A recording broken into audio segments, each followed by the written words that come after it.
Kahit sa mga family chat namin, isa lang po. Dikit pala tayo, ano? May connection. Ate Xiao, I was watching you kanina. You must have heard Senator Kiko's speech so many times. But among everybody in the room, I think you were the one who was really, your eyes were on him and really, appreciating everything that he was saying. And you must have enjoyed the last 3 years that he had more time to be at home. Pero watching him also in those last 3 years, was something missing kay Senator Kiko? As he said, his heart has always been with him. What did I tell you before when you said maybe I should run to before? So did I say it? But you don't have that spark. Because parang you were born to serve. You have to run, remember. So yeah, I know his heart so well. Kasi early in our marriage, yung pa yung napapag-awayan namin. Gusto mo, sa'yo na lang siya. But then that's not how we were raised. So, we like to give back to a country that's been so good to us, especially me, di ba? Nakikiusap lang kami pagbigyan siya para mag-serve. Di ba? And it doesn't make sense. Yeah, it doesn't make sense. Now we have to fight so hard to just get their vote so we can serve them. That's what's very hard to understand. But that's why we're counting on you. Ang isa sa mga sinasabi ko sa campaign trail, kasi last week, we celebrated our 29th wedding anniversary. Wow! April 28. No, so it's May 5 today. So last Monday, today is Monday, so 1 week ago. Tama siya. So ang sinasabi ko, maraming lumiligaw kay sa akin. Maraming gustong makuha ang kanyang matamis na oo. Marami akong kakukumpensya. Sikat na artista, bilyonaryong mga negosyante. Pero bakit ako ang nagwagi?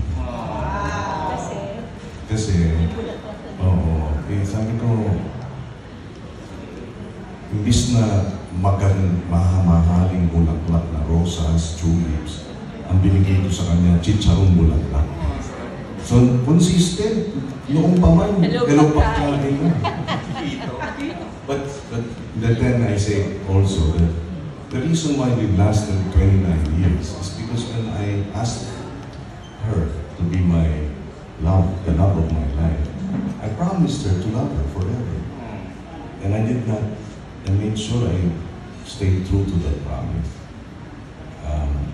Hindi man madali, may mga panahon na may challenges, love conquers all. So, yun din, sabi ko nga, di ba yung mga politiko nanliligaw din, gusto makuha ang matamis na oo ng mga kandidato, ng mga butante pala. At pag nakuha na yung matamis na oo, dapat hindi magtataksil. Dapat magiging tapat at totoo. So ako, sa personal na buhay at sa buhay lingkod bayan, isa, na 18 years akong nahalal bilang senador and 18 and 2 years bilang cabinet secretary, wala akong pinagtaksilan. Naging tapat ako. Wala akong kasong korupsyon. Wala akong hindi ako nagpayaman sa pwesto. So, kaya yung mga paninira sa kanya, mga memes, puro ganyan, or yung mga napasa niya, hindi binubuo para diminimis ang yung tao. Kasi hindi nila masabing magnanakaw yan, kasama sa anomalya yan, or may bahid ng skandalo yan. Wala silang masabing gano'n. So doon na lang nila kayo kumuha. Naiintindi naman namin charity nila. So ang ating pakiusap sa ating mga voters on May 12, busisiin ng gusto. Huwag basta maniniwala sa matatamis na salita. Tingnan yung track record. Tingnan kung meron bang kasong anomalya, meron bang background, o meron bang pangakong napako. Tingnan natin at doon natin piliin yung karapat.